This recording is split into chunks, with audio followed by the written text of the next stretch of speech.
it in my ride. Looking like your money, think about it, keep it on the rich man. Acting like a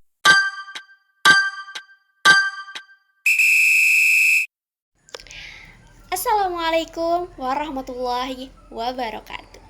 Hai semua, perkenalkan nama saya Umi Mahmudah dengan NIM 123111033.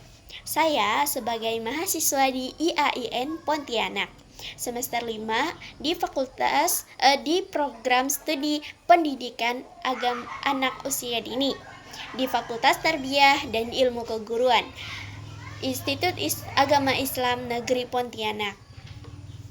Saya membuat video ini dengan tujuan untuk menyelesaikan tugas UAS yang diberikan oleh Bunda Dr. Misdah, SAG MPD, sebagai dosen pengampu di mata kuliah manajemen kelas dan pengelolaan pembelajaran.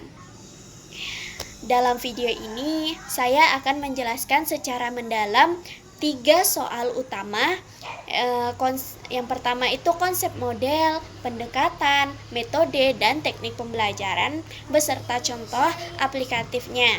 Dan yang kedua itu 3 dari 6 prinsip pengelolaan pembelajaran PAUD dengan ilustrasi kegiatan anak usia dini, serta yang ketiga urgensi pengelolaan pembelajaran yang dikaitkan dengan tujuan dan fungsi manajemen kelas. Baik, tidak berlama-lama dengan yaitu mari kita jelaskan dengan soal yang pertama.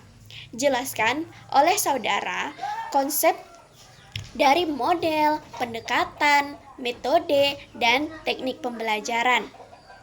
Nah, dan berikan contohnya. Konsep model, pendekatan, dan metode dan teknik pembelajaran membentuk hierarki lengkap dalam strategi pembelajaran PAUD yang berpusat pada anak, memastikan proses pembelajaran holistik dan menyenangkan sesuai kurikulum 2013 serta kurikulum Merdeka. Prinsip pengelolaan pembelajaran PAUD itu mencangkup 6 prinsip utama yang mendukung pengelolaan kelas efektif, sementara urgensinya itu secara langsung menentukan pencapaian tujuan dan fungsi manajemen kelas untuk optimalisasi perkembangan anak usia dini. Nah, baik, berikut beberapa penjelasan soal dari nomor 1 sampai 3. Nah, yang pertama itu konsep model pembelajaran secara lengkap. Nah, model pembelajaran didefinisikan secara kerangka konseptual sebagai kerangka konseptual komprehensif yang mencangkup seluruh proses pembelajaran dari tahap perencanaan, pelaksanaan, hingga evaluasi dengan tujuan mencapai kompetensi spesifik anak usia dini melalui pola terstruktur. Nah, model ini juga bersifat makro, mengintegrasikan elemen pendekatan, metode, dan teknik itu menjadi satu kesatuan koheren yang disesuaikan dengan karakteristik PAUD. Nah, yaitu bermain sebagai inti proses.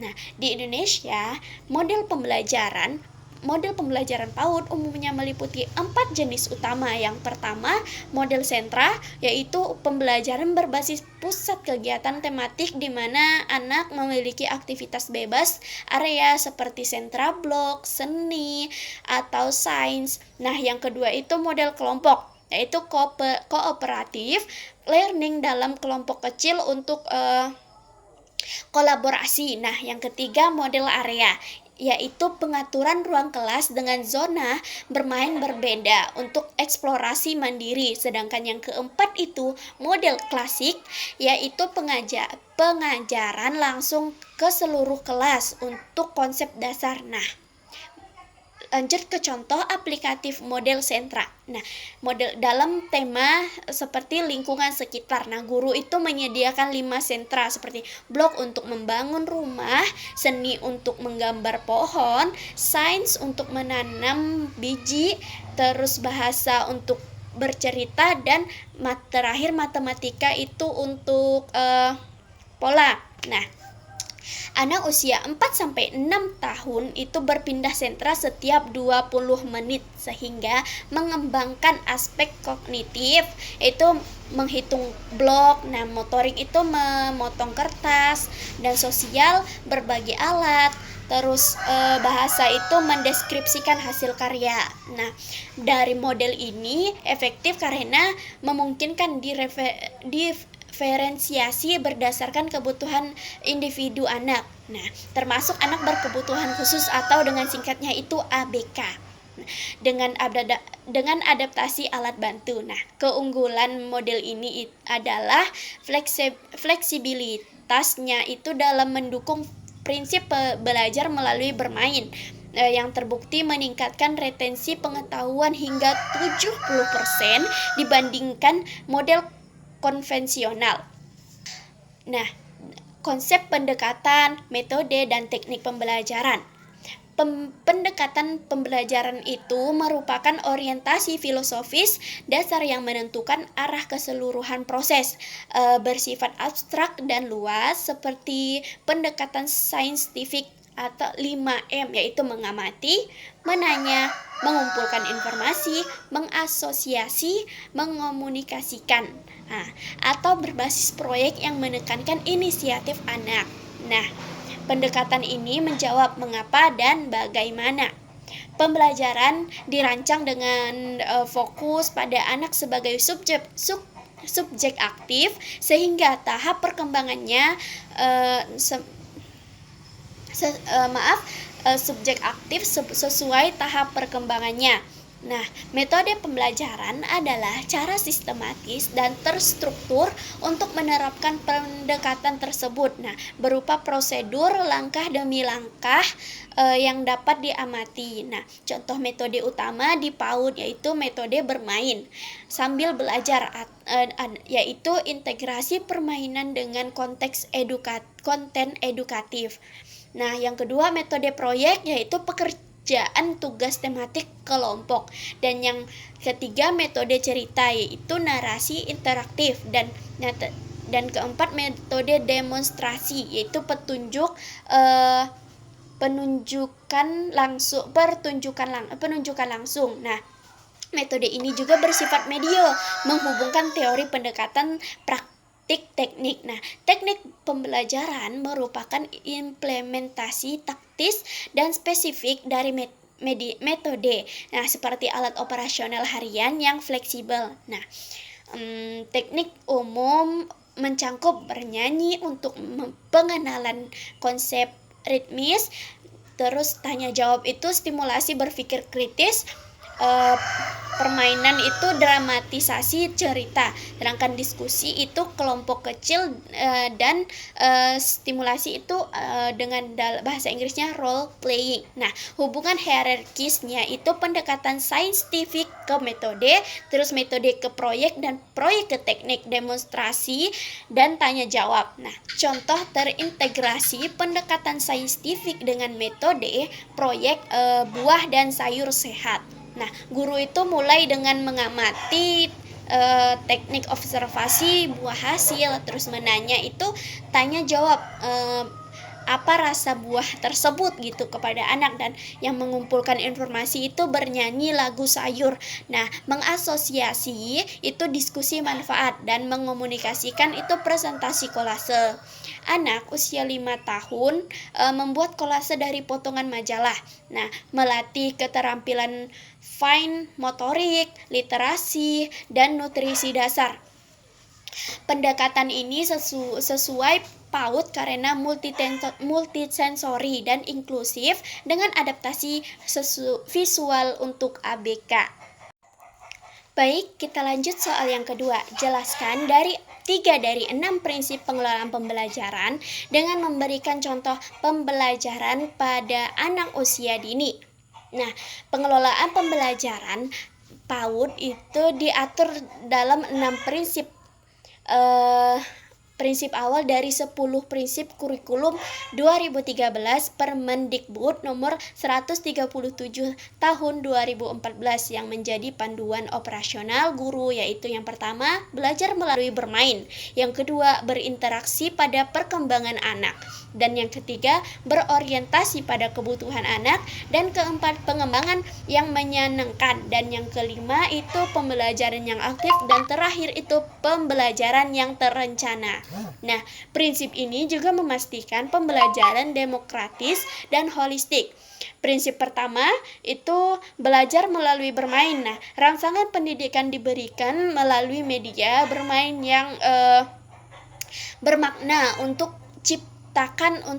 menciptakan pengalaman sensorik dan emosional. Nah, contohnya itu permainan kebun pisang. Nah, di mana anak itu menyusun pisang mainan berdasarkan ukuran seperti kecil ke besar, begitu juga sebaliknya, dan warna hijau ke kuning, dan gitu juga sebaliknya, dan jumlahnya 1 sampai 5 sambil bernyanyi pisang emas. Nah, aktivitas ini itu melatih motorik kasar, matematika awal, dan kerjasama tanpa tekanan akademis. Dan prinsip yang kedua itu berorientasi pada perkembangan anak. Nah, semua aspek perkembangan itu religius, motorik, kognitif, bahasa, dan sosial emosional direncanakan sesuai norma usia. Contohnya, untuk anak usia 4 tahun, praoperasional Piaget, aktivitas sensorik itu pasir ajaib dengan pewarna makanan dan alat ukur, anak menuang pasir untuk pelajari volume, warna, dan tekstur, stimulasi kognitif tanpa tuntutan hafalan. Nah, yang prinsip yang ketiga itu berorientasi pada kebutuhan anak. Nah, stimulasi holistik disesuaikan dengan kebutuhan individu, termasuk ABK.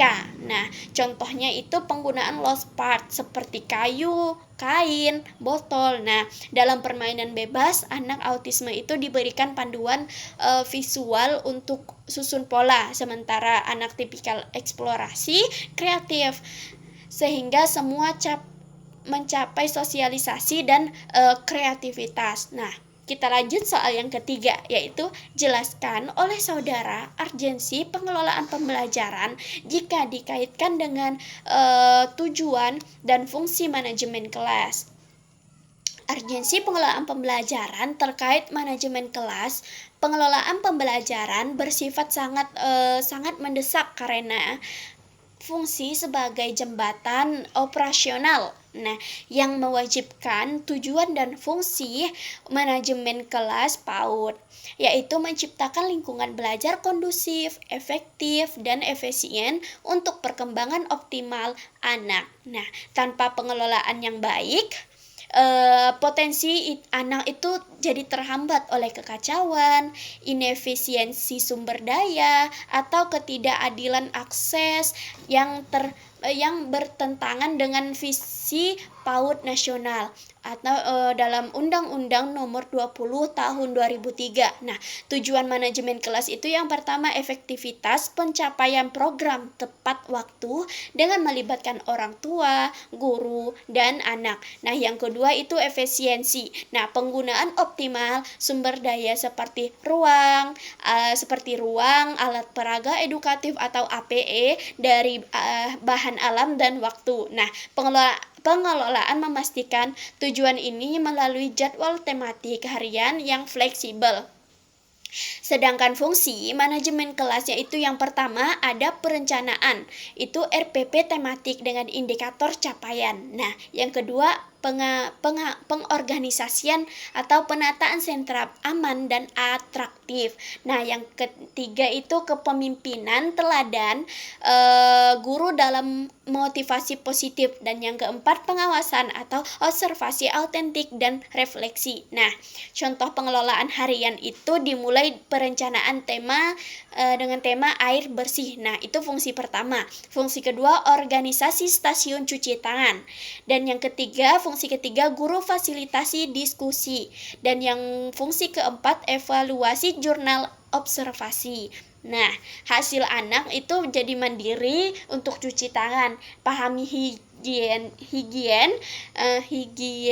dan kolaboratif. Nah, urgensinya krusial karena yang pertama itu cegah perilaku disruptif melalui rutinitas demokratis. Ya, yang kedua maksimalkan inklusi ABK, dan yang ketiga capai kompetensi holistik atau Kemendikbud, dan yang keempat hemat biaya atau APE daur ulang.